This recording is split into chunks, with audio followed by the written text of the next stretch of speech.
Dear friends and colleagues all over Europe and also some other countries from the rest of the world, you are most warmly welcome to the last LIVIND webinar, which is today focusing on the research component.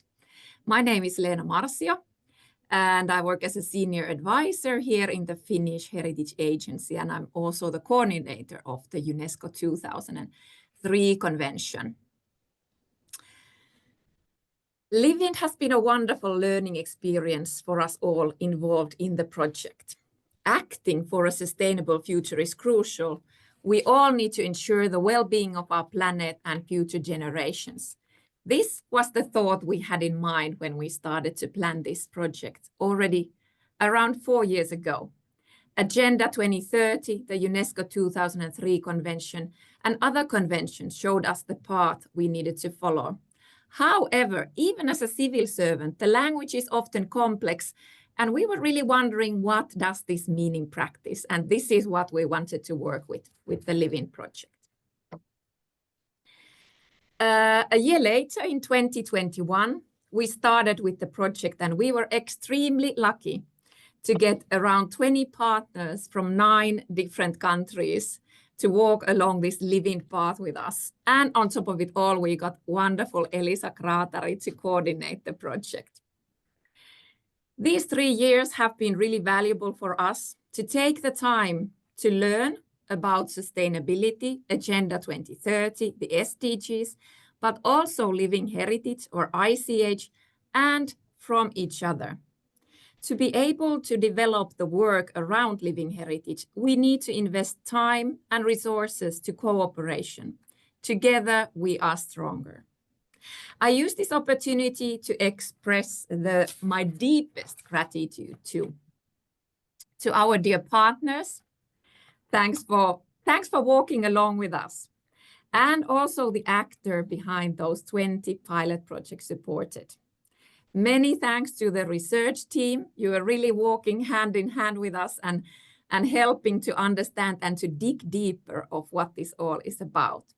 So our colleagues at the University of Tartu and the Latvian Academy of Culture, it's wonderful that we can close this year and close the project with all the results that you have found.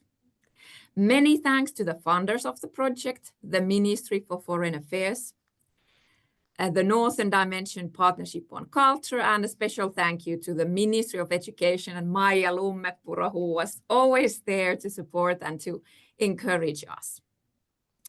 The work around Agenda 2030 will continue. I hope the LIVIND project will inspire other actors in the sectors to do this work and to do it together with us. So we are willing to continue the work together with you.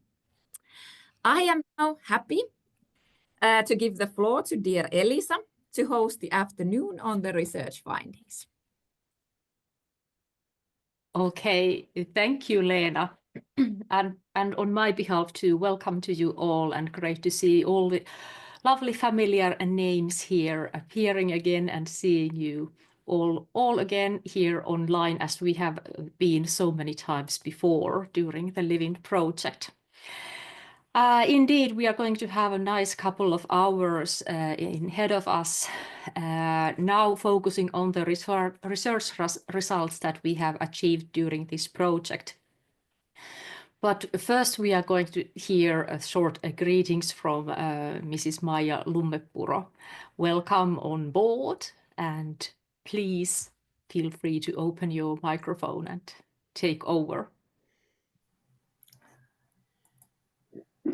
Thank you so much. Dear Leena, dear Elisa, and dear all participants, thank you for inviting me to bring a word of gratitude to LIVIND project and to this research webinar on behalf of the Ministry of Education and Culture of Finland. As Leena already mentioned in her introductory forewords, the LIVIND project has definitely been one of the largest projects, time-wise and resource-wise, in the framework of the Northern Dimension Partnership on Culture. it wouldn't have been possible without strong support and commitment from the Ministry for Foreign Affairs of Finland. Many, many thanks for making this pioneer work possible. I would also like to use this opportunity to inform you about the latest policy developments. As many of you know, the Northern Dimension Partnership on Culture, NDPC, was established in 2010. Over the years of the NDPC has become a unique cooperation platform within the culture and creative sectors ecosystem, uniting both the EU and non-EU countries to enhance cultural cooperation for sustainability. As a focal point for culture and creative sector, it adds value to existing activities and develops new approaches to support skill building, exploration of new practices, and enhance the transnational networking and connectivity among stakeholders. Today, I would like to highlight that LIVIND project, and especially its research module, will bring new knowledge base and insight for policymakers, as well as for various practitioners who are interested in cross-sectorial approaches in promoting sustainable development initiatives. The NDPC has proven also to be very successful in applying EU funds for CCS projects. Currently, the NDPC is involved in 9 projects utilizing 4 different EU funding instruments with 60 plus project partners across the Europe. Fundraising is a continuous effort to ensure the impact and continuity of the work. The objective is to encourage collaborations in new cross-sectorial ways for sustainability through cultural initiatives. In order to give you some idea of the wide range of ongoing projects, I will name a few of them. I think actually many of you might have heard about Baltic Sea Region Cultural Pearls project. Then we have CCI for Change, facilitation of citizens' energy consumption behavioral change in Baltic Sea cities and municipalities. Then there is Creative Cultural Cities project, which produces guidelines and tools to involve the culture and creative sector in the local transition to a circular economy. And then Culture and Health Platform project. It aims to support, promote, and give international visibility to emerging European artists working on the intersection of the cultural, health, care, and social sectors. There are many other projects related to culture and well-being and empowering of CCS professionals. You can get more information about them on the NDPC website. Lastly, a few words about latest policy developments within the NDPC. Last summer, high-level representatives from Estonia, Finland, Denmark, Germany, Iceland, Latvia, Norway, Poland, and Sweden met on June 10th in Helsinki, Finland, to reaffirm their dedication to regional cultural cooperation through the ND Partnership on Culture. The declaration celebrating the cultural cooperation and moving forward was signed by ministers of culture, deputy ministers, state secretariats, ambassadors, and other high-level representatives of the partner countries. All signatory countries are united in their vision of sustaining regional collaboration with like-minded countries that share democratic values. By this declaration, Ukraine formally received invitation to join the NDPC as an observer country. At the signing event, Ukraine also accepted the invitation. This opens new possibilities for policymakers as well as for practitioners to develop concrete project work in the future. It is timely to bring up that the EU has announced 5 million euros in additional support for arts and culture through a new Creative Europe funding call to address the severe impacts of war on Ukrainian artists and cultural organizations. Among Open Call's objectives, one is fostering Ukrainians' access to culture and cultural heritage, namely for displaced people in Ukraine or Creative Europe participating countries, promoting integration, social cohesion, or health through culture. The deadline for applications is on February 2025. I hope that your large-scale work and all efforts will find a way to forthcoming initiatives to be funded by the EU or other resources in the future. With these words of encouragement and gratitude, I wish you all inspiring webinar today. And it is my true pleasure to forward warm seasonal greetings to everyone. Thank you very much. Thank you so much, Maija. What great news that the work of NDPC is going on so strongly, and even new possibilities to continue to work is available there in the future too. This is indeed encouraging for all of us, and towards the end of the project, truly for me, personally, I have come to realize truly how pioneering work we have indeed been doing with LIVIND, and there are several opportunities and approaches to make use of and to build forward to. So there really is like where to choose from when building new project applications and new plans.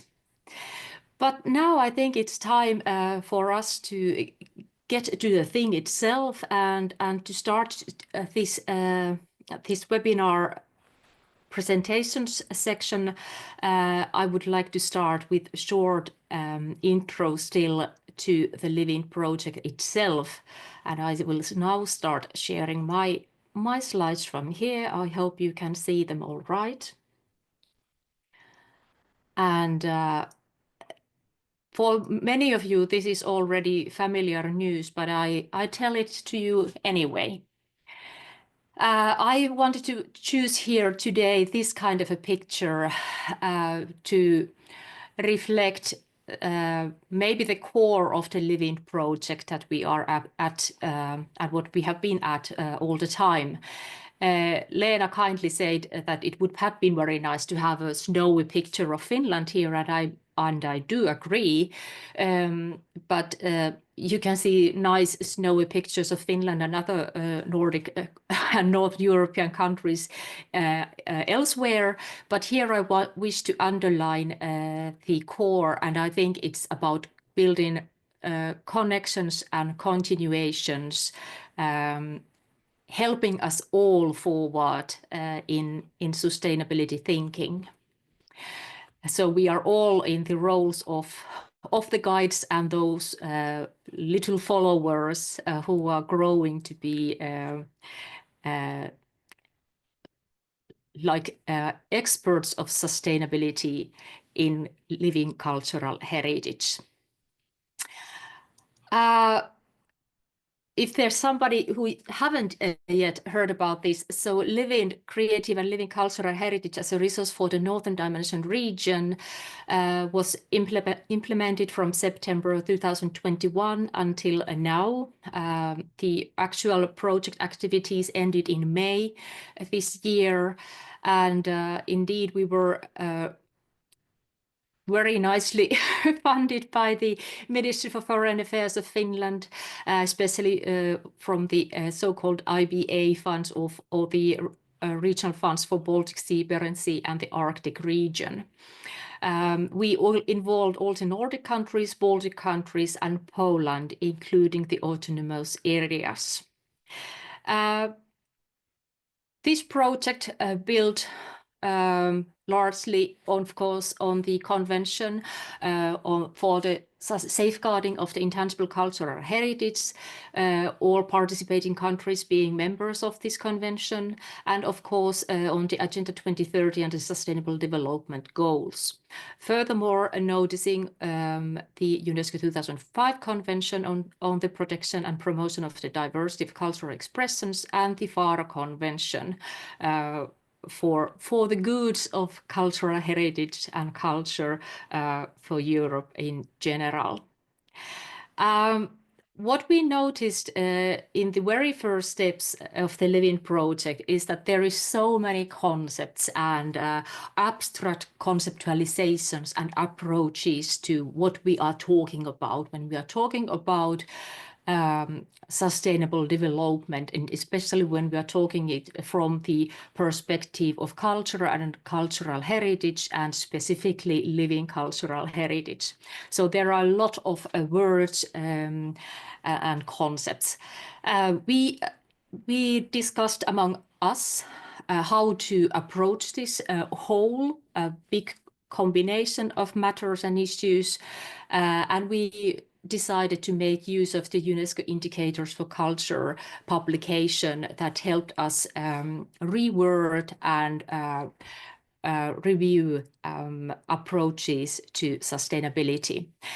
And this means that we basically then continued from this 4 pillars approach, including, of course, ecological, economics, and social sustainability, but underscoring and analyzing a bit more closely what can cultural sustainability mean, and what does it especially mean in the context of living cultural heritage and sustainable development.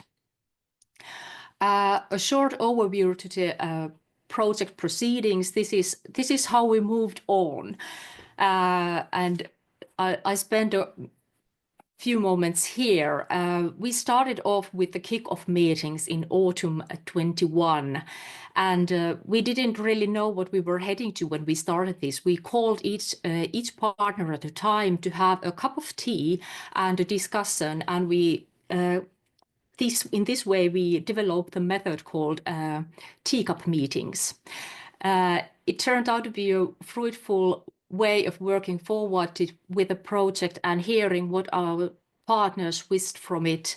Every now and then in the opening of the year or in the opening of the autumn season, we took a round of calls with our partners to exchange ideas and experiences, how everything has been within the LIVIND project. There are several color codes that I've used here to illustrate this progress of the project.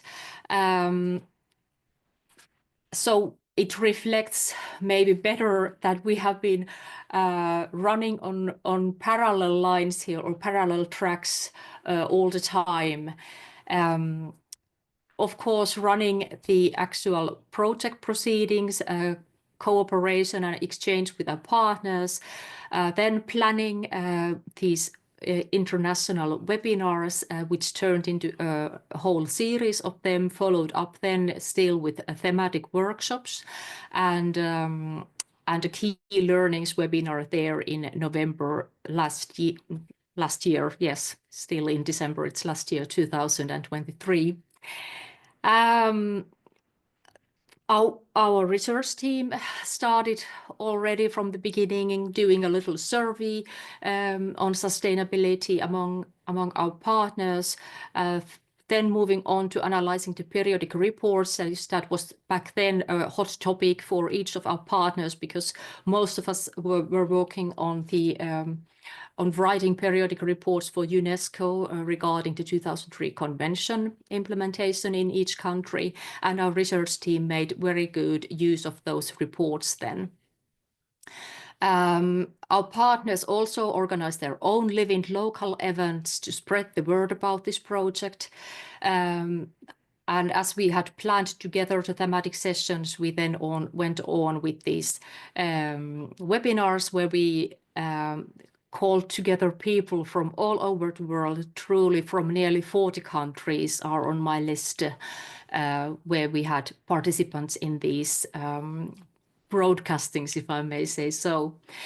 Then one of the cherries on the top of this project, part that I especially loved here was the pilot project's implementation and the whole process, the call for those, our partners calling in their local areas and stakeholders to take part in implementing testing in practice. What does it mean at the grassroots level, at the hands-on level? How do you combine living heritage and the different aspects of sustainability thinking? And I think we collected some extraordinarily inspiring examples and many things to build further on.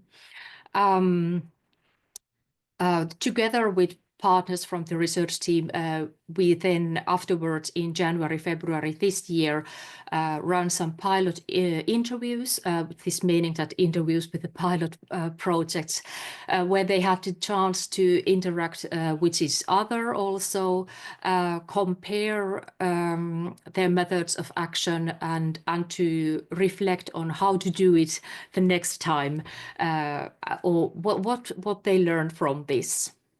Towards the end of the LIVIND project, we planned and collected still this, and I asked partners, are you willing to engage in this kind of final workshops where I'm taking you a bit more forward thinking, thinking about what did you learn from this project, what are the next steps, how to make it to yourself concrete, what happened during this process that is called a LIVIND project. And we had those couple of capacity building projects then. And then the final party that we had in May this year, 3 fabulous days in very springy Helsinki, we had together to reflect again, still to work on matters, still to learn, but also to celebrate the work that we have done throughout these years. That was also the moment for opening the LIVIND platform and working on that, and then also carrying to end the research team results.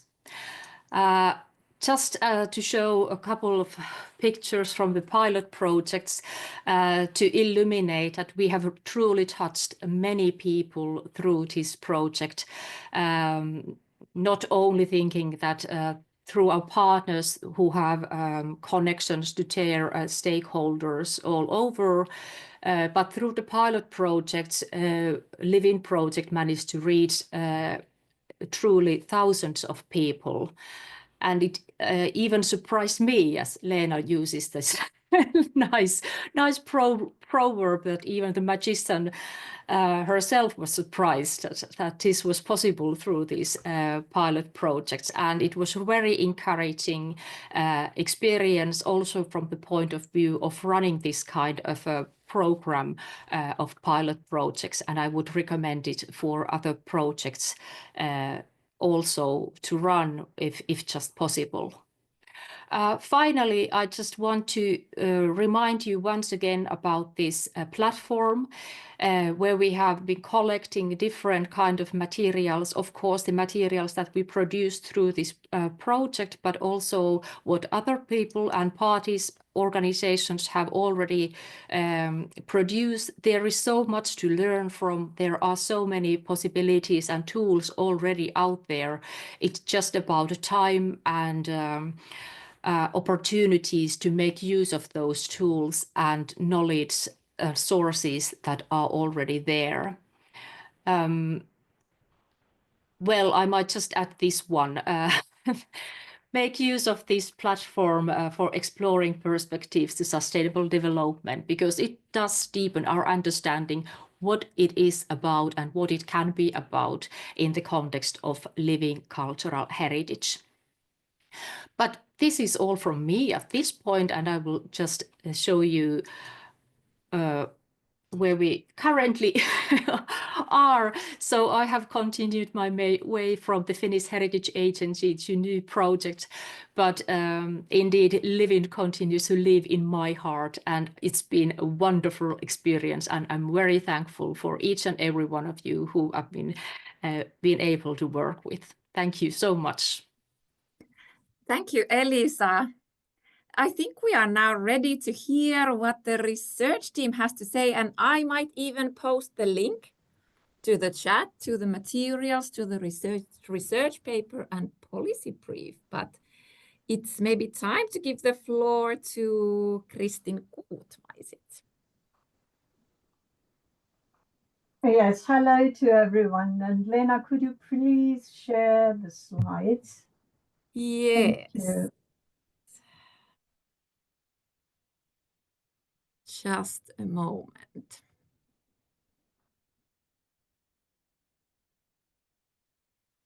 That's a very nice horse, but this is these are not my slides. Just a moment. No problem at all. This I is hope you. everybody. Yes, there we are. Right. Thank you, Elisa. And I hope everybody excuses our doing this collaboration with Leena, so that Leena helps me out with showing the slides, just in order not to have any too serious technical problems that would kind of cut into the webinar flow. So I'm Kristin Kuutma. I'm a professor of cultural studies at the University of Tartu, and I was leading the research team, whom I will introduce a little bit further later on, but now talking about from the perspective of what is my topic on which I want to dwell on for a little bit of time. It is the idea of thinking about an emerging research area, which is there definitely, having those two elements that combine together, living heritage and sustainable development. Both of those are these buzz concepts that are becoming more and more important. Let's see the next slide now. And just a few words on where I'm departing from. And of course, this is not a work that I do on my own, though I want to introduce here at the University of Tartu, at the Institute of Cultural Research, we have a UNESCO Chair on applied studies of intangible cultural heritage, which means that we are using the term intangible cultural heritage, particularly because of when the chair was established, then the terminology focused more on intangible cultural heritage, and this is what is there in the 2003 convention spelled out. So you cannot really wish away a term, but I will get to conceptual conundrums in a moment later. And I'm really happy to say that there are also my colleagues from the UNESCO Chair here at the webinar, Kristi Grünberg and Siarhiej Makarevich, and I've seen a few students from our programs also on the list. So very happy to see you, Leena, here as well. And what we have been focusing on at our chair.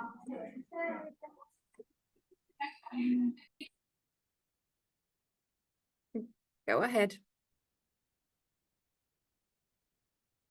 It is reflection, interpretation, and mediation. So that means that we are working on research in relation to communities on different levels. We are also working on and reflecting on policy making.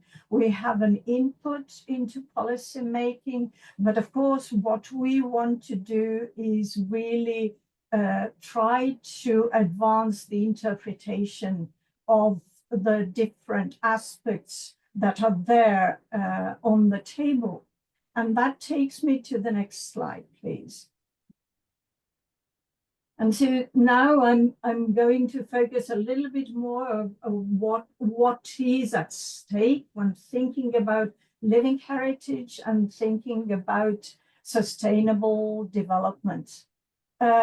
What I want to point out is that these categories and terms are floating signifiers. And what do I mean by floating signifiers? It's that, for example, living heritage is something that has become to substitute intangible cultural heritage, which already demonstrates that also on the UNESCO level, concepts can change in time. And this is something that has been going on forever. When the field itself changes to a certain extent, the focus changes to a certain extent, then also the concepts change.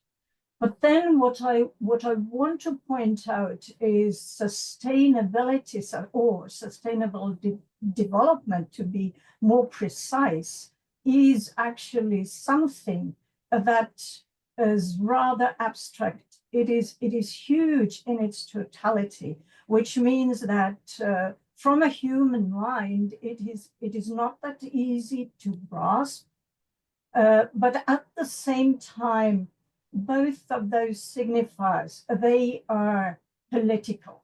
They are calling for some kind of action. They are calling for some kind of activities that would also need constant reflection of what does it include.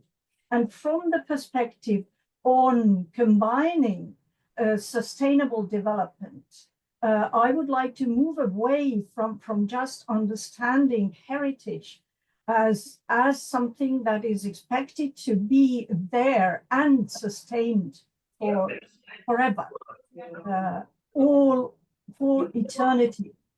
And this cannot be the case. It has to be accepted that living heritage is dynamic.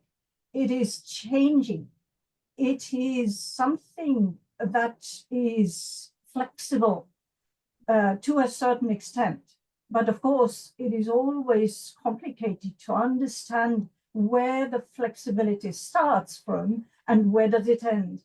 And from that perspective, bringing in issues that are vital are ownership, human rights, and cultural rights, particularly from the perspective of community identity, then politics of recognition and agency, to what extent these communities or individuals, heritage carriers, heritage bearers, participants, are granted agency in the political framework.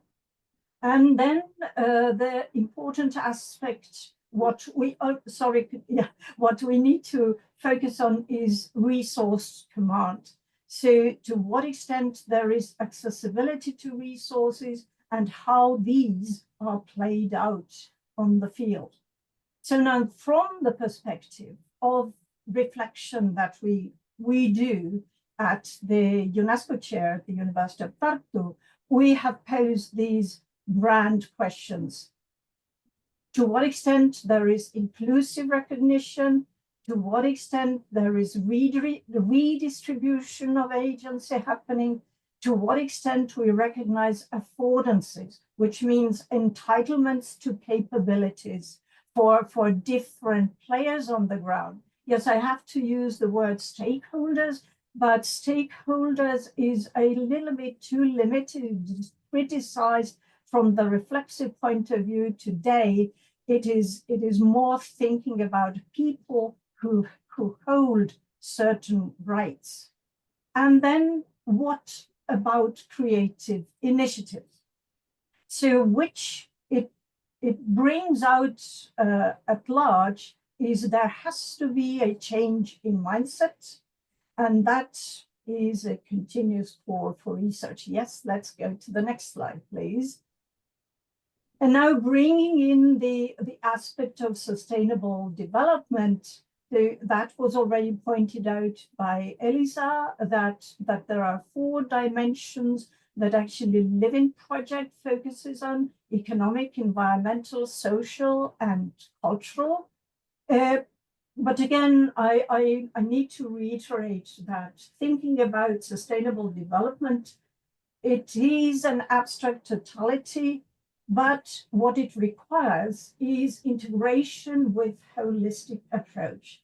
And my perspective really wants to underline the necessity to take all the sustainable development goals as a totality and think about culture and the social aspect as cutting through all the 17 of them.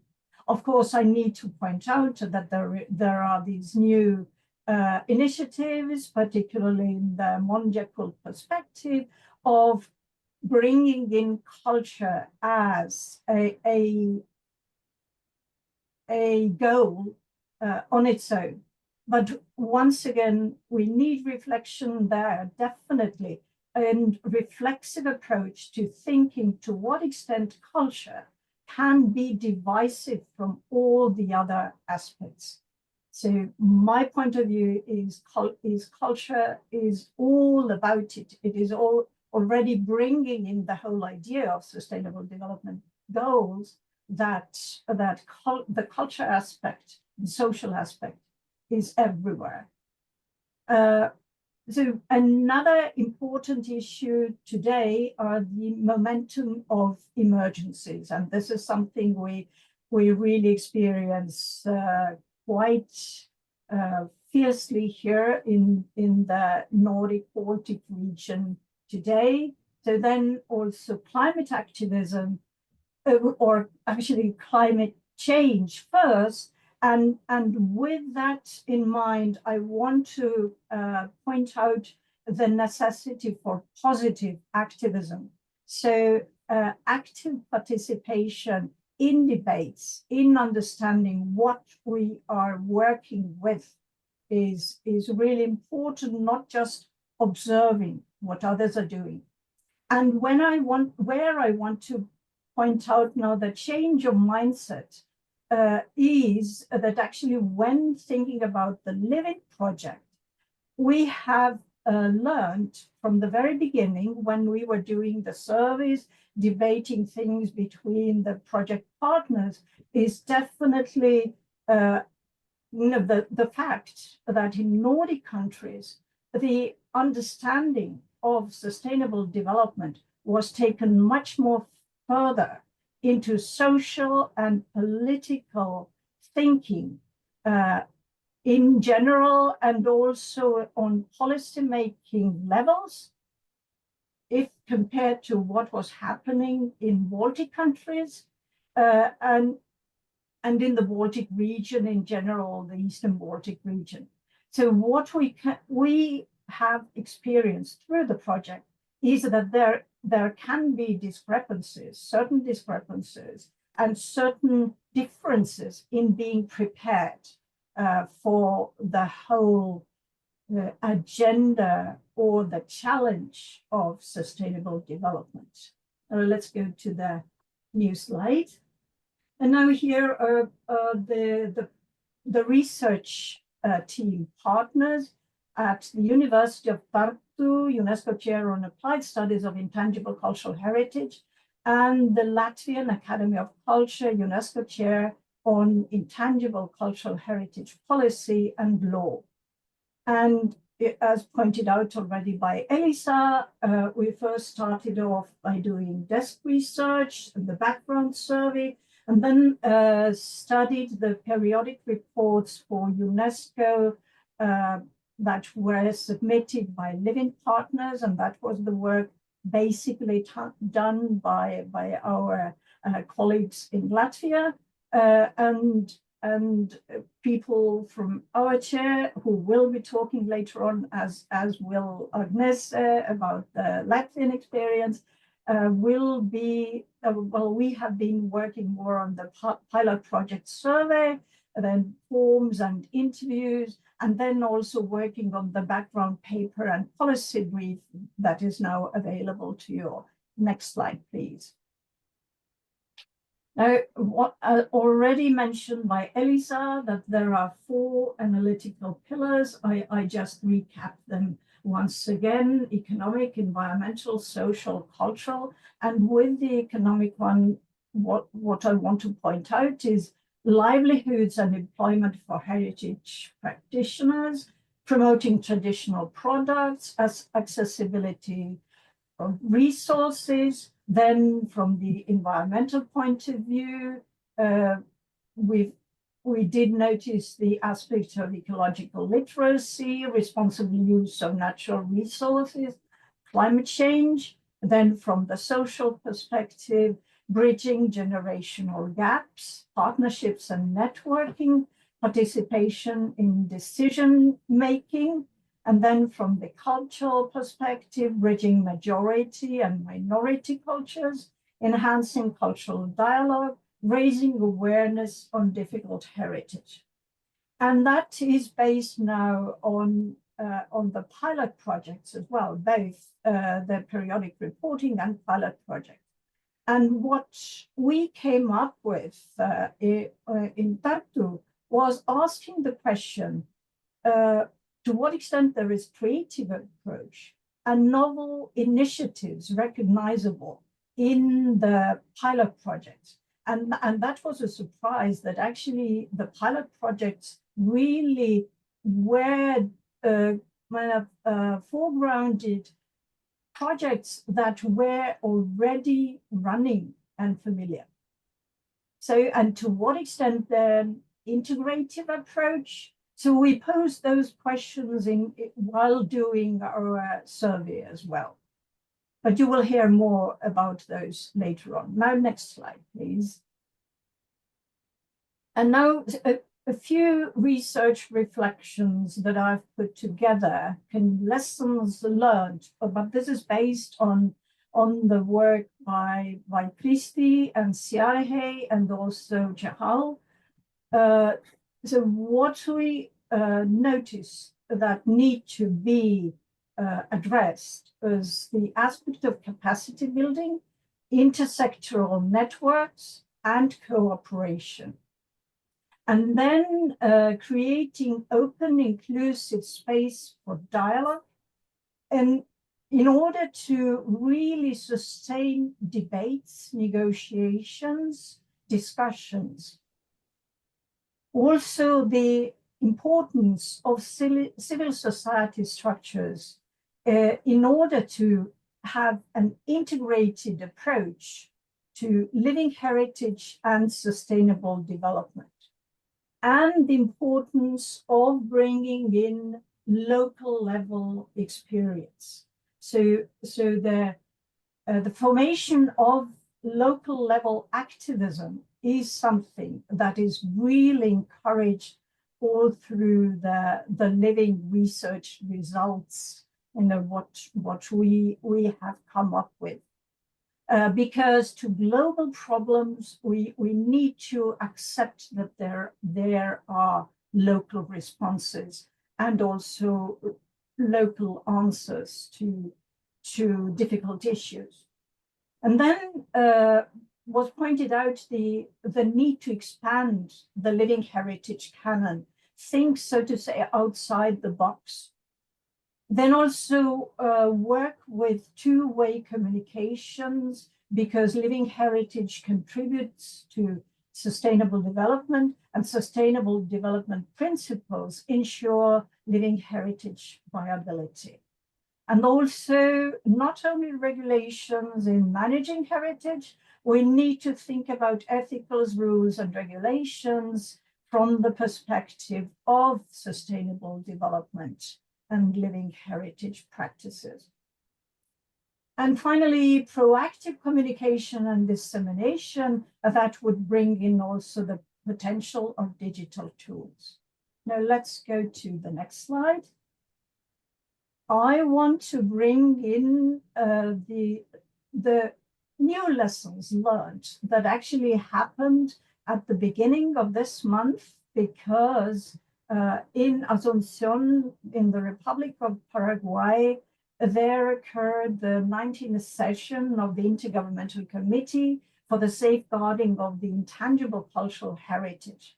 And actually at that session, what were very, very important and very interesting were the side events that were instigated by the NGO forum that actually has taken a lot of initiative into bringing in these different stakeholder levels and representing different non-governmental organizations in different parts of the globe and bringing them to work together. And this is also one of the forums where Finnish Heritage Agency has been able to present its work.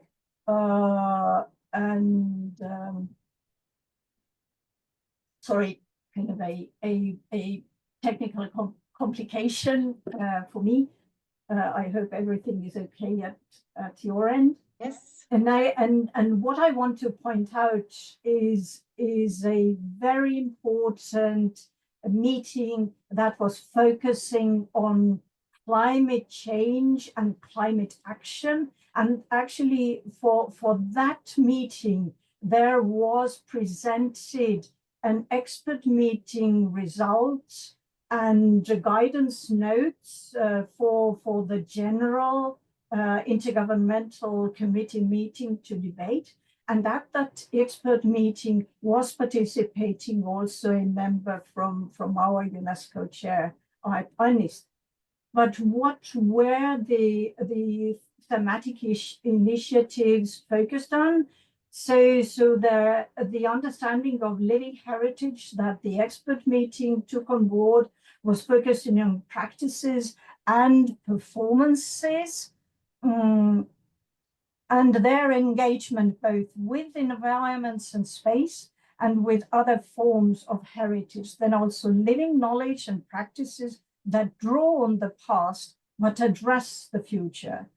And thinking about living heritage not as an archive of past knowledge and practices, but a repertoire for present and future action, and a source of inspiration for adaptation. And what this initiative wanted to contribute to from the perspective of climate action were three key areas: climate change adaptation, climate change mitigation, and living heritage safeguarding. And the guidance note was actually adopted by the Intergovernmental Committee, which means that it is taken further, it is becoming a policy initiative gradually, and this guidance note pointed out in particular to integrate climate change awareness in living heritage safeguarding, to strengthen collaboration and partnerships with key stakeholders, promote collaborative research and case study development, co-design and implement policy and advocacy, strengthen capacity through communication, education, training, and exchange. Next slide, please. And it also, these meetings pointed out new research areas: dynamism of migration patterns and living heritage, climate change adaptation and mitigation strategies, interdependence of tangible and intangible cultural and natural forms of heritage, interlinking living heritage, livelihoods, and well-being in changing contexts, human and cultural rights frameworks, engagement with artificial intelligence and futures thinking. And finally, one of the NGOs, the International Organization for Ethnology and Folkloristics, was actually proposing another initiative to think about the agenda of archiving, because actually all the inventories made in connection with implementation of the 2003 convention, and also whatever is done now on the online platforms. This is a collection of material that has happened in, well, we have an experience in Nordic and Baltic countries for more than 150 years of collecting folklore, of collecting intangible cultural heritage. And now living heritage is being archived globally on massive scale. And this is a new area that we need to continue focusing on, thinking about what will happen with all that material. And this brings me to LIVIND project, that also where we were discussing at length, so what will happen to all the material that we have collected during the LIVIND project? Who will sustain these digital platform where it would be available? Now let's get to the final slide. What I wanted to point out is another lesson learned and introducing Project Estonia that was promoted by the Estonian Folklore Council. And this is about mumming or beggars traditions in different parts of, or actually all over Estonia, trying to revive it, because this is actually a practice that has become children's pastime. Also to our home came children from our house to present the, well, they did use the traditional material, but seeing adults today is a rarity. And what I wanted to point out is a very good example from the southeastern region of Estonia, Võrumaa, where St. Catherine's Day mumming happening on the 25th of December brought in new aspects of collaboration and also thinking about from the sustainable development perspective, because this is where they have brought in new elements.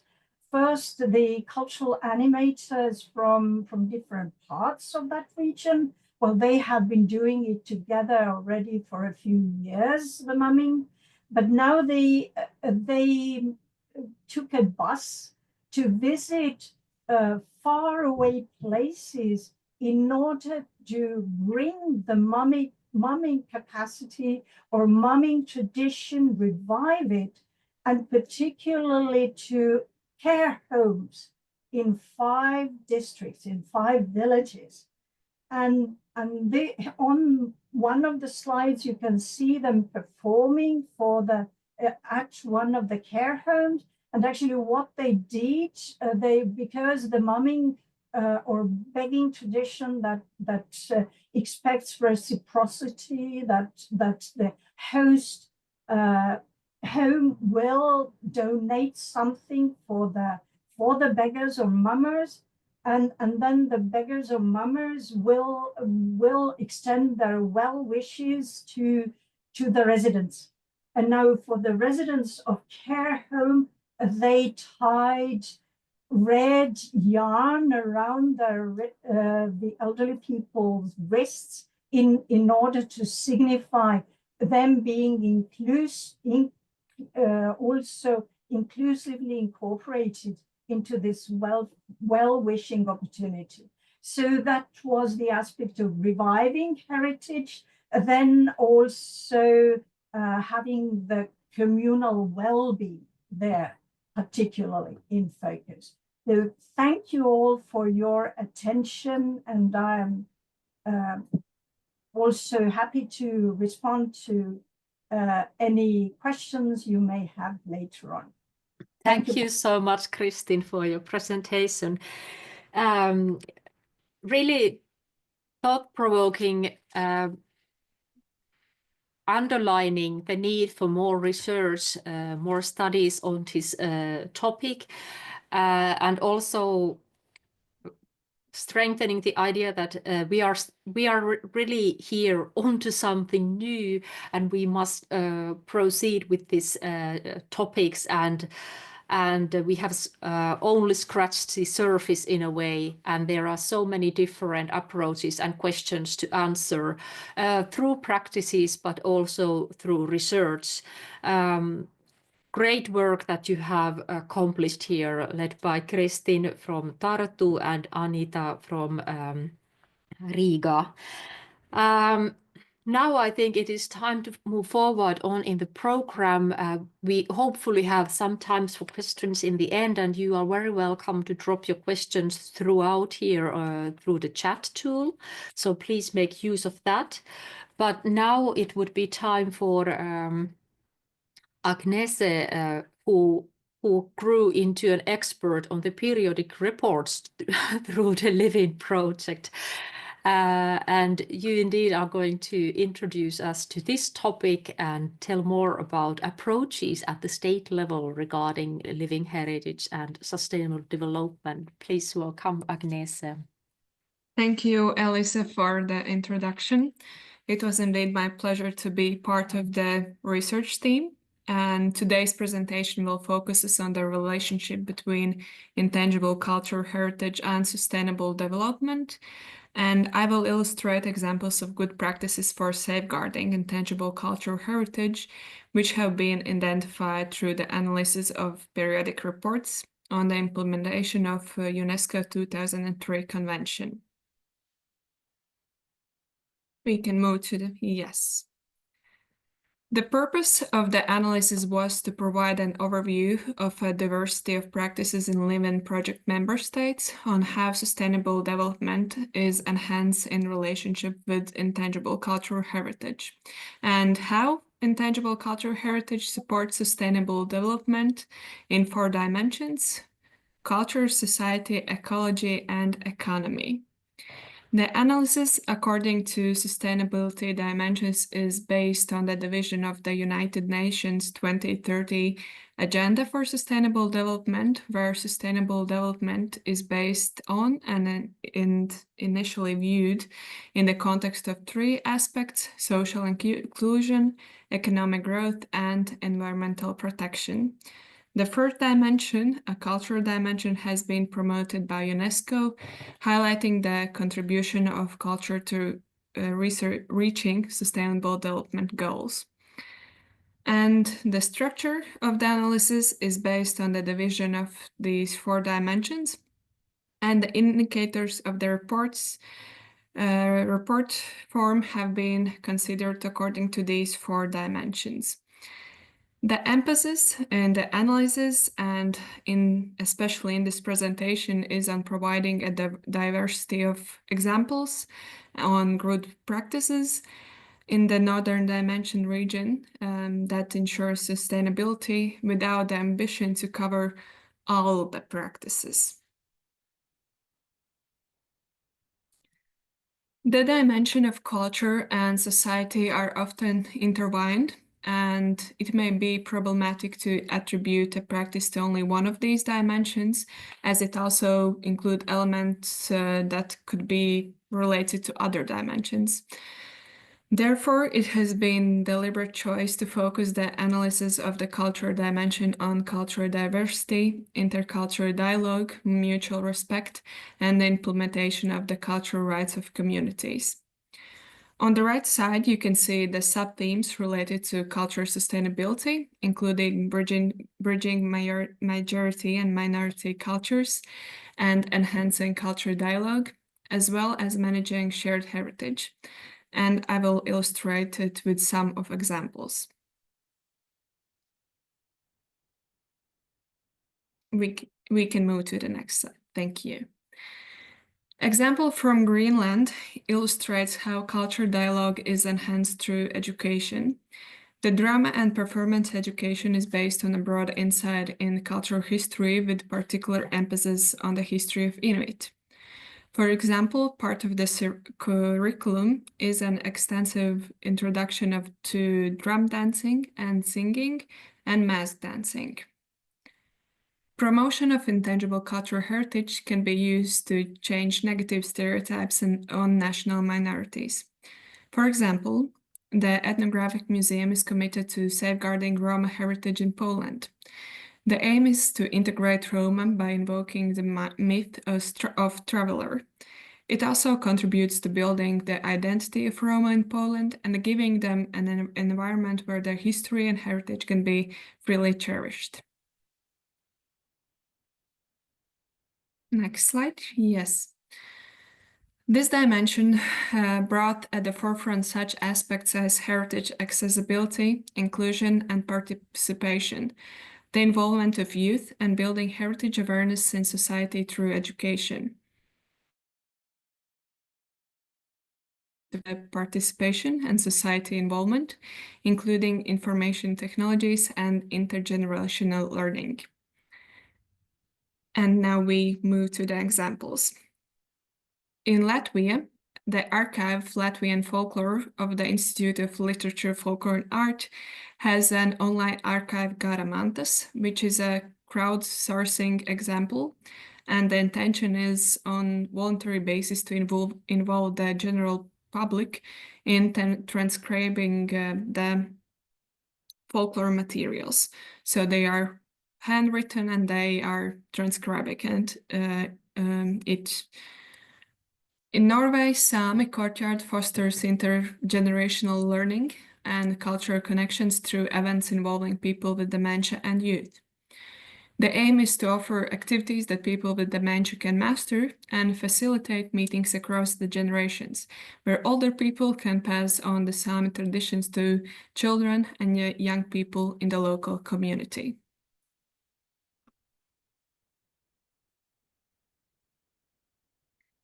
The analysis of this dimension of sustainable development highlighted such aspects as raising ecological awareness and responsible behavior through intangible culture heritage-related education, promoting sustainable use of natural resources, addressing climate change, and reconnecting people to their landscape. In Iceland, a non-formal education program of the Icelandic Truth Builder Guild can be highlighted, where masters share their knowledge and experience in building traditional Icelandic peat houses from sustainable resources. An example of a local initiative in registering place names of the Faroese landscape. Place names in the Faroe Islands are deemed to be as old as the Icelandic language itself. And the place names are sometimes linked to stories, sagas, old songs, and memories. Historically, place names have had an important function for people when moving about in the landscape, but the tendency of centralization to larger towns now has the consequences that many place names are forgotten, since they are not widely used anymore. Therefore, communities, groups, and individuals with interest in knowledge of Faroese geography, landscapes, history, and oral traditions are initiated registration of place names in their local municipalities, that way ensuring reconnecting to their landscapes. The analysis of this dimension of sustainable development is focused on intangible cultural heritage as a resource for regional economic development, intangible cultural heritage-related economic activities, and income generation, including through cultural tourism and public support mechanisms to ensure livelihood of heritage barriers and practitioners and employment, as well as through labeling and promoting intangible cultural heritage-related products and services.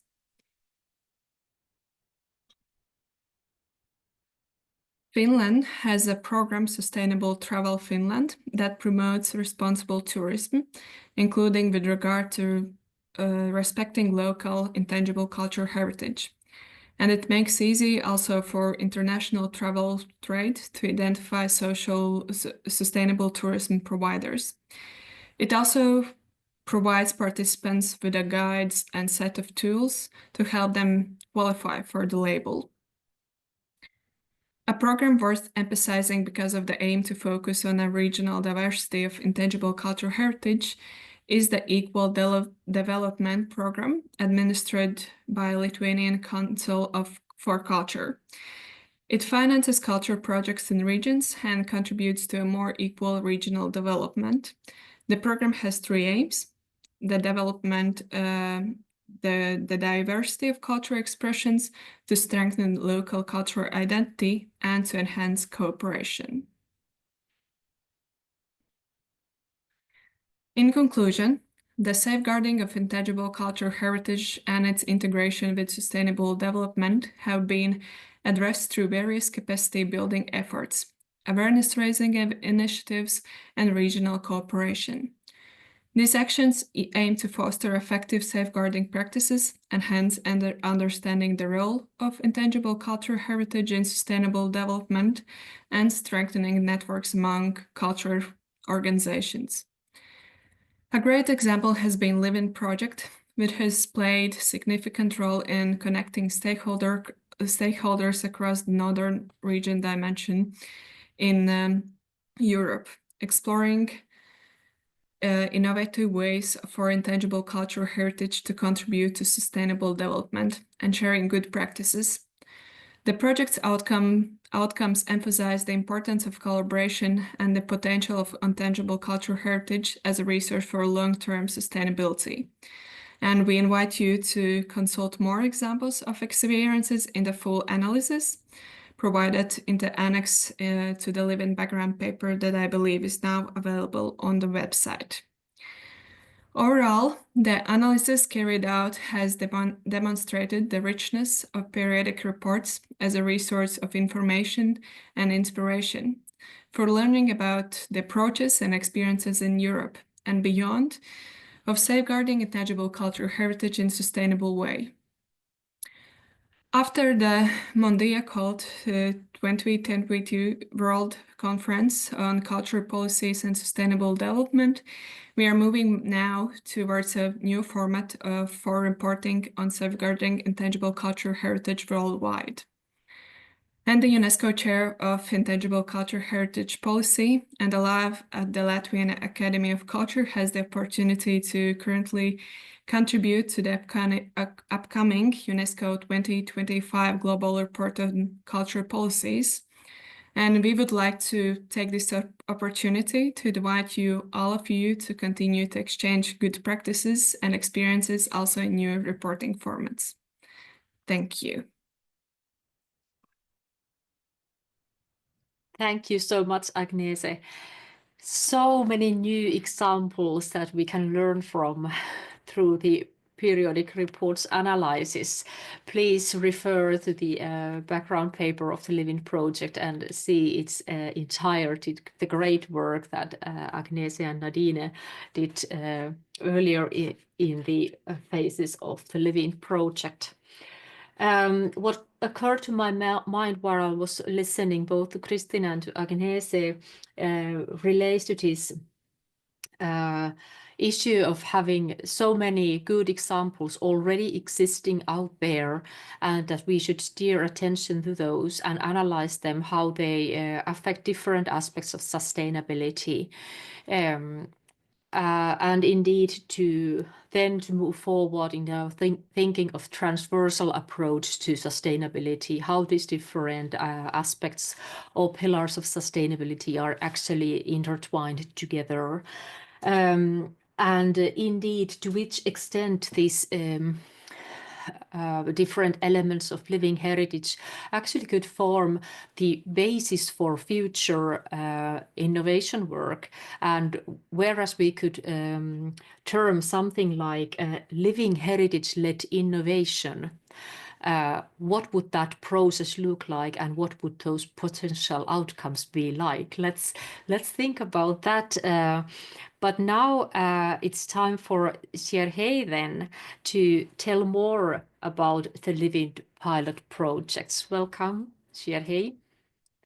And please take the floor. Yes, I will start sharing my slides now.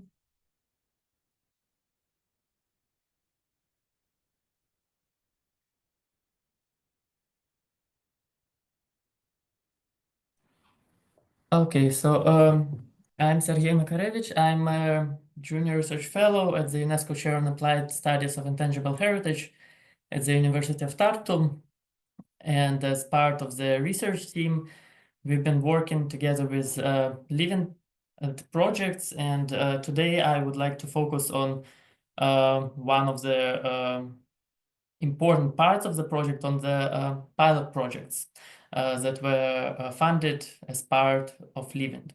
So I will briefly introduce the idea behind the pilot projects themselves, but also we'll try to look at challenges and solutions that doing the pilots highlighted.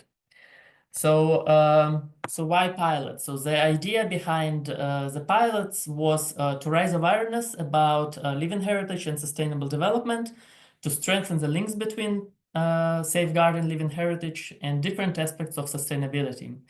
Also to develop and to test different methods, tools, and implementation strategies to connect civil society's actions, cultural heritage safeguarding, and heritage management with sustainable development initiatives and goals on the local level. So the focus was on the ground, on practitioners. And another aspect, to share good practices with others, to support learning in an open atmosphere, so that to prepare materials that could guide actions that will be done after LIVIND. So this is the platform, this is the materials that are now available, and everybody can learn from LIVIND's experiences. So LIVIND relied on several international policy frameworks to conceptualize living heritage and sustainable development and connections between them, but it is also worth noting that commitment to participation is present in all of these frameworks, making it one of the key priorities. So both frameworks on living heritage emphasize the importance of community engagement and sustainable development. So, and work on this has been done both theoretically and in practice. So, but at the same time, the level of public participation may vary depending on the objective, defining the public's role. So as we see from the public engagement spectrum here, placing decision-making in the hands of the public grants participants the highest level of impact. So this is exactly what LIVIND's pilots were trying to do, to empower communities to take initiative of connecting living heritage and sustainable development and come up with solutions based on their situation on the ground. So project partners facilitated the collection and development of pilot project ideas following the guidelines and templates provided in the application form developed by LIVIND. And all applications were thoroughly evaluated, and as a result, 20 initiatives from 9 project countries and areas were selected for implementation.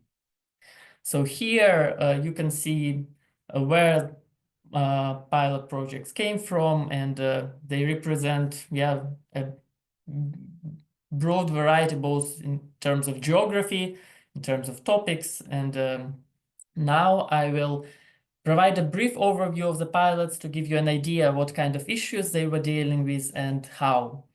So if we look at how pilots were distributed among the living heritage domains, we can see that craftsmanship prevails over other domains, with like 8 projects out of 20. So the crafts covered by the pilot projects included different types of textile production, woodwork, metalwork, pottery. The second most numerous category was nature-related living heritage. And this type of projects dealt with traditional farming practices, peat cutting, tree beekeeping, mushroom picking, and similar. So other less scarcely represented domains included storytelling with 2 projects, rituals and social practices, 2 more projects, and living heritage related to traditional food another 2 projects, and 2 projects focused on living heritage in general, without referring to any specific domain. So if we look at the links between the pilot projects and different dimensions of sustainable development that Elisa has already introduced before, then we see that the distribution among the sustainable development dimensions was unequal, with the prevalent majority of pilot projects addressing the issues related to social sustainability. The second most common sustainable development dimension addressed by the pilots was cultural, and at the same time, economic and ecological sustainability were less common focuses of the pilot projects. And if we look at the pilot project's implementation strategies, then we can see that among the most common strategies were organization of teaching and awareness-raising activities. Teaching the skills related to living heritage and passing down the knowledge was organized through workshops, seminars, courses. Awareness-raising activities included an advertising campaign, creation of a podcast series, organization of seminars, presentations, exhibitions. Another type of implementation strategies focused on organizing events of practice, also capacity building and networking were among less represented directions of linking living heritage and sustainable development. To get an integral overview of the pilot project, we as a research team analyzed the project applications and reports. We also utilized ethnographic methods of data collection. We made group interviews with pilot project managers, and we also relied on our participant observation notes during online events and on-site meetings. And based on all the collected data, we identified certain challenges and possible solutions that I'd like to discuss in more detail now. So maybe to start with is the issue of awareness rising. So at present, we see that there is lack of awareness about the potential links between living heritage and sustainable development. And so far, sustainable development principles are insufficiently integrated into the daily work of living heritage actors on the ground. And there are cases when even if something they do is related to sustainable development, then they don't really realize that their work is already contributing to sustainability. So what can we do to address this issue is to encourage awareness-raising activities about existing connections, also to develop the potential for deeper integration, to ensure consistency in the usage of terminology. And what is good about the Sustainable Development Agenda 2030 is that it provided people on different levels with a shared language to talk about sustainable development. However, as many of you are engaged in work on intangible cultural heritage, you may remember how long it took to conceptualize intangible heritage and to embrace it into work. So 20 years since the adoption of the convention. So now we might be at the beginning of a similar journey to domesticate the concept of sustainable heritage, sustainable development, and connecting it to living heritage in a meaningful way. So here, although both living heritage and sustainable development are complex matters, they should be approached integrally. Even though separating them into domains, dimensions, pillars might be helpful in practical terms, the reality is such that it is hard to draw a line between them and to treat them separately in practice, to tell where the social sustainability ends and where the cultural starts, whether it is an issue related strictly to economic sustainability or whether it also deals with environmental sustainability. So having different aspects of sustainability at stake might lead to uneasy choices when prioritizing them over another is necessary. However, since these aspects are not mutually exclusive, maintaining the balance between them while addressing living heritage is essential. This requires a negotiation process involving all interested parties to develop optimal solutions, and it's hardly possible to focus on sustainability in one domain, disregarding the other. All of them should be combined in a long-term strategic planning. To raise awareness, we need to support educators and develop tools that can foster learning on living heritage and sustainable development across and between different age groups, integrating living heritage into curricula at all levels of education using various formats, formal and informal. And here we have an example of a living pilot project, Let It Spin in Finland, that used the tools developed to raise awareness about living heritage, the spin of living heritage, and the wheel chart of sustainability and ICH. And these kind of tools can help raise awareness about children in families. And the project was implemented in Finland, demonstrated that this is an effective way of engaging people in discussing their living heritage. So another aspect is to promote proactive communication and dissemination strategies that will reach a variety of audiences, not only those working with living heritage and sustainable development on a daily basis. And although, yes, there are efforts have been taken to link living heritage and sustainable development, but in some sectors, they are more prominent than in others. So what we saw from the analysis of the living pilots, for instance, that living heritage domains such as craftsmanship, performing arts, culinary traditions are more likely to address sustainable development issues. And at the same time, social and cultural sustainability are the major focuses of work with living heritage. So in this regard, it's necessary to identify the blind spots and to go beyond the obvious, involving the whole spectrum of living heritage in dialogue on sustainable development. And also to think about this diversity in really diverse terms. So we have examples of pilots dealing with heritage on the margins, something that doesn't fit into this kind of canon of intangible heritage. Intangible heritage of minority groups like Roma Youth Project from Sweden, indigenous peoples, Sami project, peat cutting, also addressing very sensitive issue that is on the environmental issue, how to deal with it. So it's also crucial to overcome the bias against engagement with other dimensions, like with the economic dimension that is often seen as a way to desacralize the value of heritage. On the contrary, stepping outside the cultural domain can provide possibilities to open up new opportunities for its safeguarding and adopting to the present day reality where market and economic aspects are unavoidable.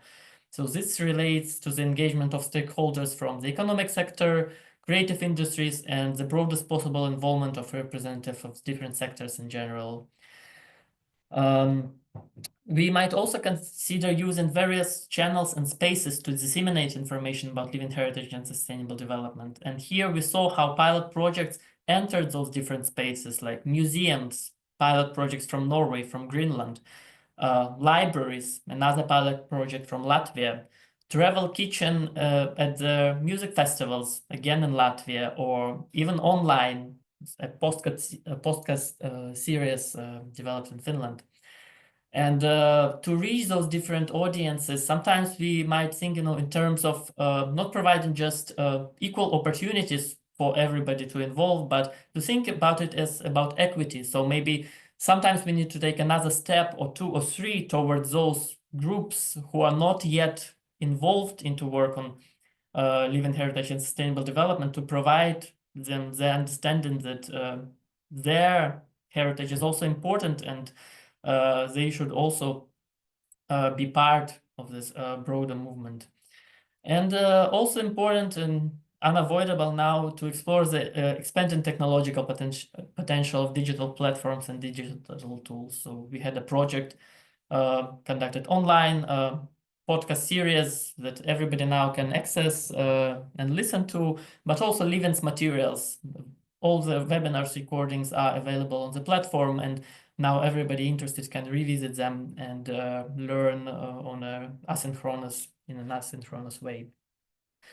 So moving from awareness rising to involvement and collaboration, we see that there is now insufficient cross-sectoral collaboration between heritage sector and other sectors, especially at the national level. So that's why we need strong local organizations supported by local governments to foster cross-sectoral links. So what we often see is that living heritage is work is mostly done within the culture frameworks, but to create space for open and inclusive spaces, both physical and virtual, for dialogue and discussions where different stakeholders could come together to negotiate their positions. And especially small actors lacking organizational capacities in certain spheres would turn to these bodies of experts and facilitators for advice and assistance. Because as primary focus of work with living heritage is still on communities, these are community members who should be provided with opportunities to develop their expertise in different fields so that they can make efficient decisions independently without relying on third parties. And as we also saw from pilot, that this learning, these open spaces can be in different environments, online, on-site, in educational institutions, in museums, in libraries, outdoors, and in various forms, formal and non-formal. But what matters is to direct capacity building and this involvement and collaboration towards heritage communities, to empower them and amplify their voices. So what made a LIVIND pilot project scheme different is that it not only distributed funds, but it also brought pilot projects together and created online and on-site spaces for discussion and networking. And this was especially appreciated by smaller actors or those from remote areas who often feel disconnected from the major discussion forums, but by creating this kind of community made them feel that their work is appreciated and valued, and they are not alone on their journey. It's also necessary not only to create existing networks, but new networks, but also to use existing networks and build new intersectoral networks involving actors of different sizes on various levels.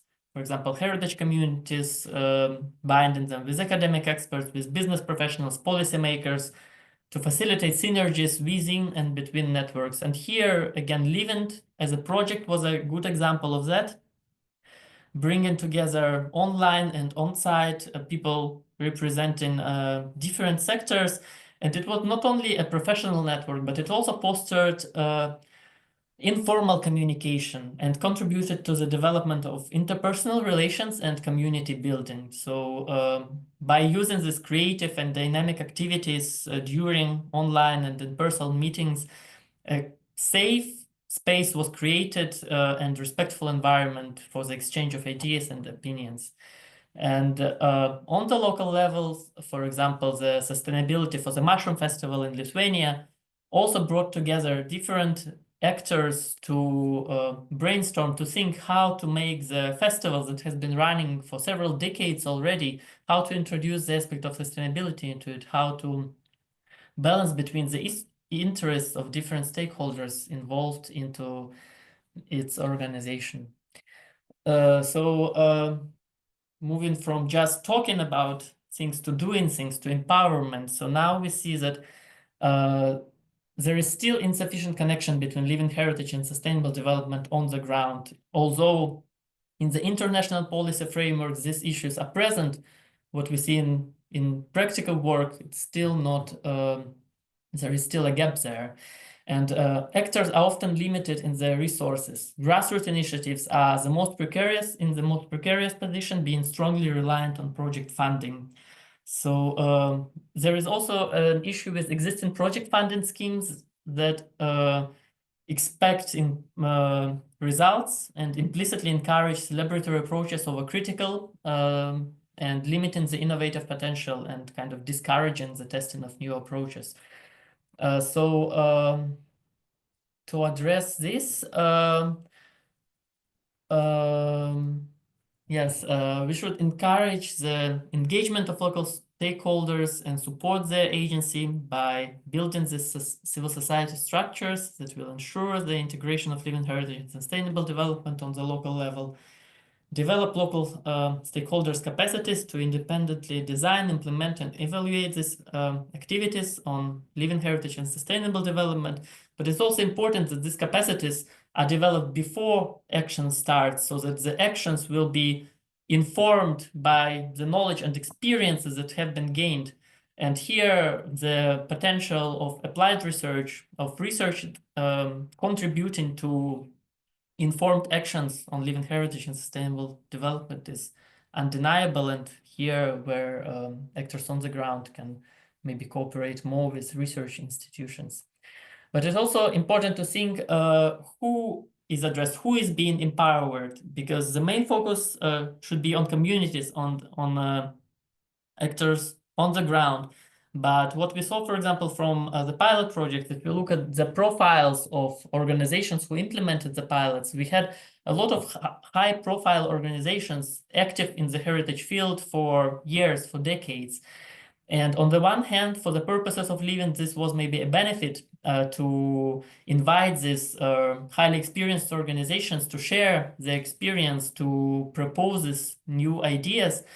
But at the same time, and this has been also covered by the research funding, that being listed as a heritage element, being on the UNESCO list or on the national list, directs resources towards the limited number of stakeholders. But maybe to ensure that we reach as many communities as possible, we also need to consider not only these highly present and visible organizations, but only newcomers in the field, and to support their initiatives as well. So another issue about the funding schemes, that the majority of funds, Living Heritage is about people, and the majority of funds from the pilot projects were directed towards personal costs, so that people could go and work and do their activities. But this kind of conventional funding, this also values low risks, and that's why also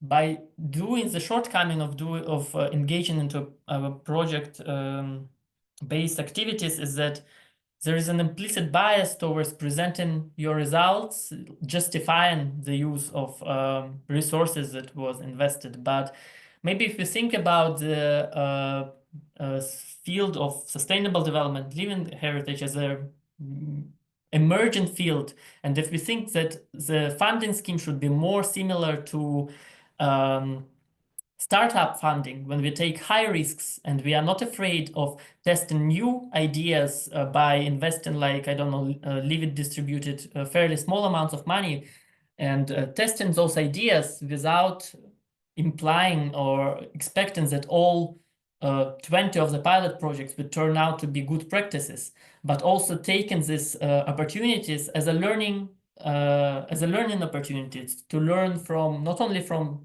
success stories, but also to learn from challenges and from mistakes and from failures. Siarhiej, only 4 minutes left for you. Okay, thank you.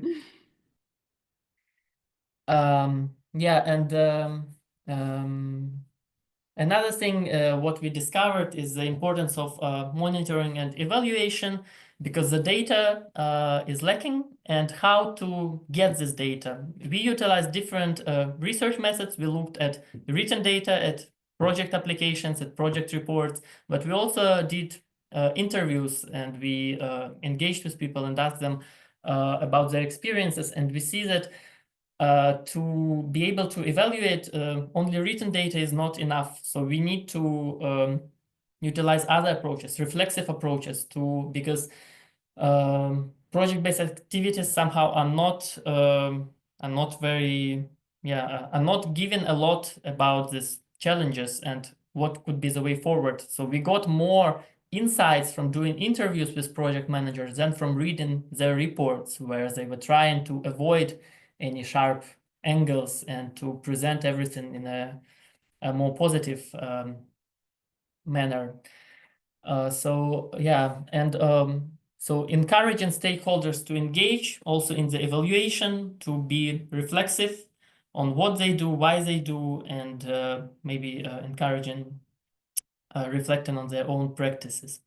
But one of the major concerns of project-based activities is their sustainability. What happens next when the project is over? So putting living heritage and sustainable development into practice by implementing pilot projects has a potential to develop and test local approaches, to address global challenges, and then to apply them on a broader scale. So just maybe to end this talk about pilots on a positive note, just to give some examples what happened to those organizations who implemented living pilots and how they're doing now. So Polish-Lithuanian tree beekeepers integration project run by the Bartło Foundation from Poland is now running an Interreg project with a total budget of almost 800,000 euros. So this is a Polish-Lithuanian cooperation project about tree beekeeping as a tradition without borders. Another example is the Foreword activities for the young. So this month has been inscribed on the representative list of the Intangible Cultural Heritage of Humanity as a joint nomination from Sweden and Norway. So I guess more visibility and more resources will be directed there, and hopefully sustainability will be an integral part of work done in that sphere. And what also Kristin referred to, example from Estonia, Let's Get Mamin, run by the Estonian Folklore Council. So this year, a new record has been set with more than 5,500 registered mummers all over Estonia, but also abroad. First time there were registered mummers in Norway. So I think LIVIND gave a lot of inspiring ideas, and now the results of LIVIND's work can be accessed on the LIVIND platform, and this is something we can get inspired from, we can learn from, and we can take on board in our future work on living heritage and sustainable development that is part of our daily lives, let's say. Thank you. Thank you so much, Siarhiej, for these several insights into it about the pilot projects and several messages to carry with us into the future when we go forward these kind of or new initiatives. And I'm sure that the several pilot projects in different ways can inspire to new rounds of maybe similar initiatives or building on them, how to remake them in a way. But I think we are moving on now. We have a little bit of behind the schedule, but I think still tolerable.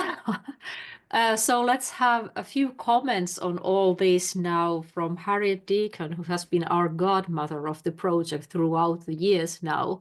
And you know the LIVIND project very well, and you have been following the research team's work and the pilot projects too very closely. So please, welcome to you, and let's hear from you a few comments how you feel and see about the LIVIND project now. Thanks very much, Elisa and Leena. And yes, it has been a great privilege to be involved in a project. I will help us catch up to time by just keeping my comments quite short. It is very impressive to see what LIVIND has attained over the last few years. And I think particularly for me, what I learned from the project was the value of considering the importance of local action in this regard. And of course, there's been a lot said this morning already about the importance of working across countries, of working across sectors. But I think for me, what I learned was the importance of really working from the bottom up, in a way, learning from the local experience and seeing what can be translated into the national experience. I think the other thing, and Sergei also underlined it, is the importance of being able to experiment, being able to fail, being able to look critically at what happened. And I think that that, again, is the value of a pilot-driven approach to trying to understand how to go forward. And I think that for me, what I learned from this experience was that a new frame of reference is useful, using the lens of sustainability to think differently about intangible or living heritage, for example. But that these things are very hard to implement in a bigger scale and to scale up from it. And to scale up from the local level is not a simple effort. And I think some of the points that Kristin Kuutma was talking about, sort of linking into the big picture of, does one have a separate kind of goal on culture in the next round of the Sustainable Development Goals, has been a big topic of debate. And I think for me, I was reading, I'll just put it in the chat, I was reading Justin O'Connor's reflection on the Summit of the Future, where he says that unless one has a kind of separate goal for culture, we won't get all the things we've been talking about this morning that we want: better data collection, better integration, better financial commitments to the culture sector.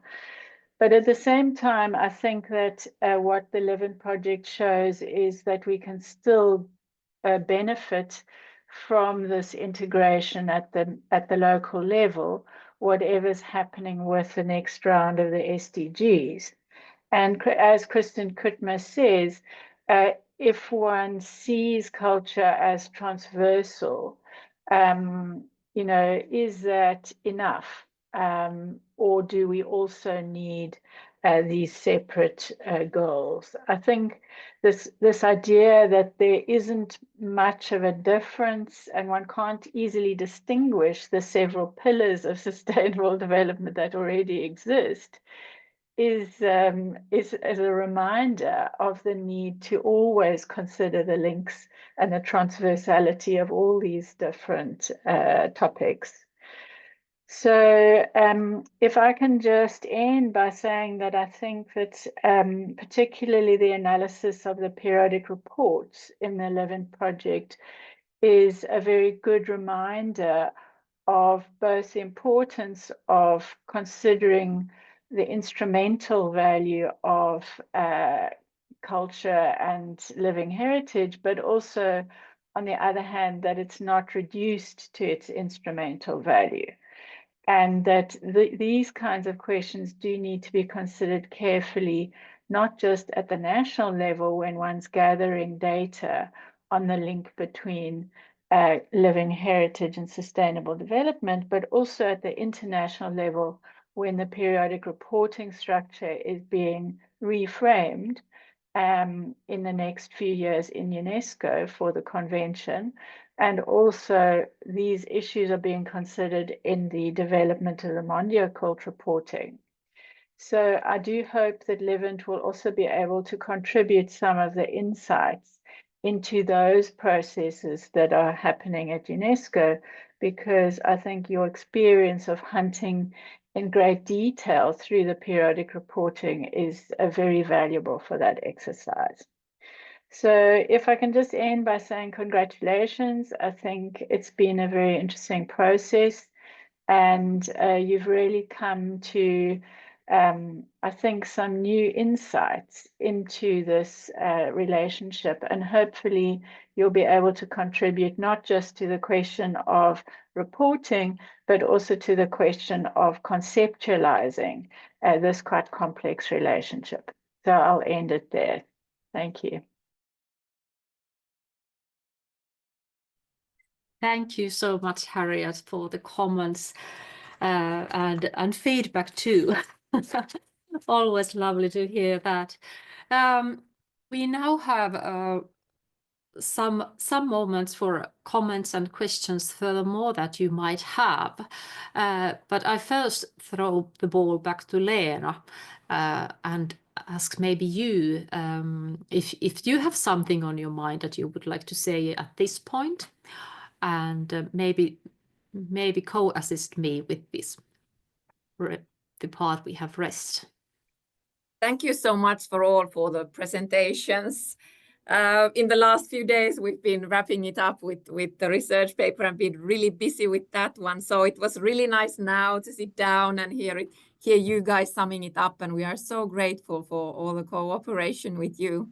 And thank you to Harriet once more for your work and also for your kind words on the project. I'd like to comment or elaborate a bit on the thing that you mentioned on the culture goals. So I also put it to the chat box. But for in the last years, there's been a very interesting campaign or culture goal 2030. So if you haven't heard about it yet, go and have a look. So really working on the SDG number 18, the one on culture. We all know that culture is not visible in the SDGs as they are at the moment. And I am not happy with the explanation of saying that, well, you know, it's cross-cutting, it's everywhere, because if it's not there, it is not reported. So we clearly see now in the national voluntary report, if there are no SDGs or questions on culture, the countries are not reporting on that. Some countries, like Finland, is saying something about it. We are working on it, but it needs to be, my personal opinion is that it would need to be its own SDGs. But have a look at the link, and there's even a zero draft on what could the SDG on culture look like. So go ahead and implement it already on your own work. But maybe we might have some questions or comments from the audience. At least I